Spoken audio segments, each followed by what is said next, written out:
படிக்க தெரியாதவராக ஒருவர் இருந்தார். அவர் பெயர் முகம்மது.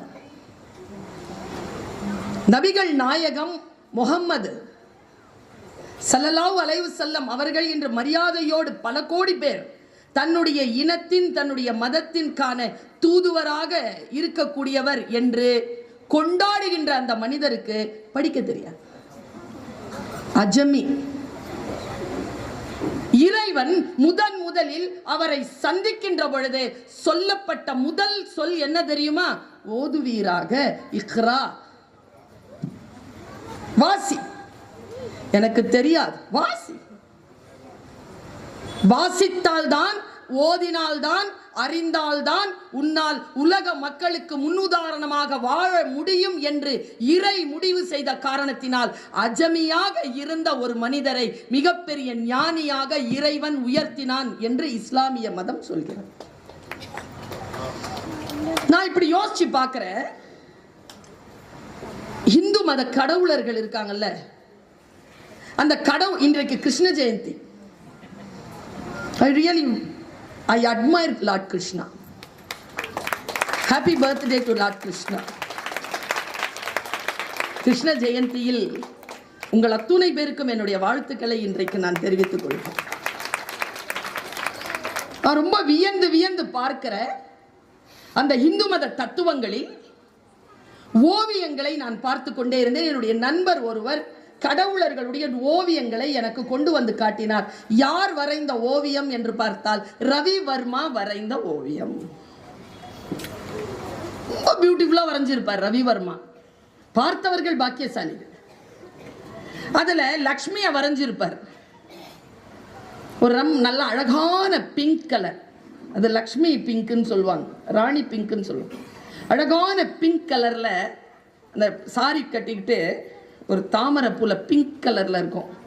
தாமரை பூல அழகா உட்காந்துருப்பாங்க. அவங்க கையில ஒரு பானை இருக்கும், தங்கப்பானை. அதுல நிறைய தங்க காசு இருக்கும்.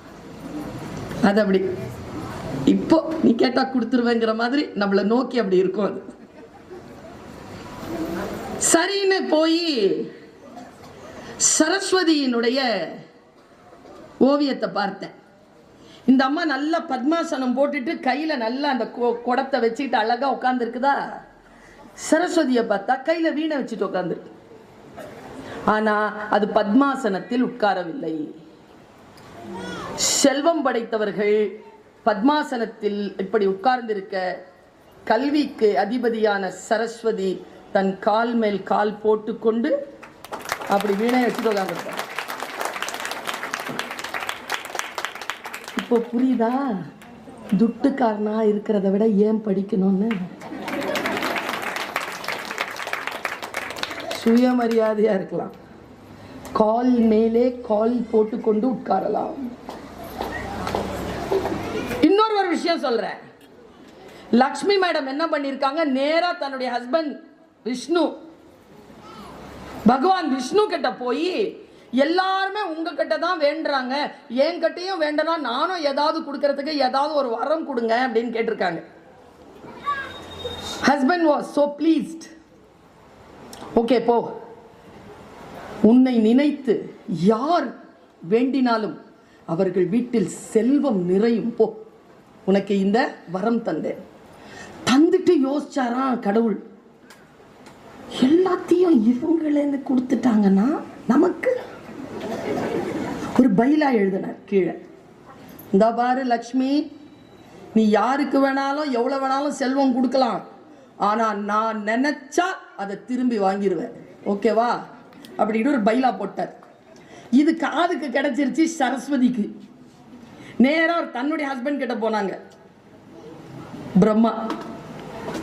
இங்க பாருங்க, லக்ஷ்மி மேடத்துக்கு அவங்க ஹஸ்பண்ட் பெரிய வரம் கொடுத்துருக்காங்க, ஆனா அதை விட கொஞ்சம் நல்லா இருக்கிற மாதிரி கொஞ்சம் அதிகமா எனக்கு ஒரு வரம் கொடுங்க. பிரம்மா சொன்னாரா, நீ கலைவாணி, உன்கிட்ட இருக்கிறது கல்வி செல்வம், கொடு, உன்னை வேண்டுகின்றவர்களுக்கெல்லாம் கல்வி செல்வத்தை அள்ளி கொடு அப்படின்ற ஒரு பைலா எழுதினாராம். நான் இல்ல, இந்த உலகத்துல இல்ல, இந்த உலகத்திலே யார் நினைச்சாலும் நீ கொடுத்ததை திரும்பி பெறவே முடியாது என்கின்ற வரத்தை சரஸ்வதி பெற்றாள். நம்ம எவ்வளவு கொடுத்து வைத்தவர்கள் தெரியுமா?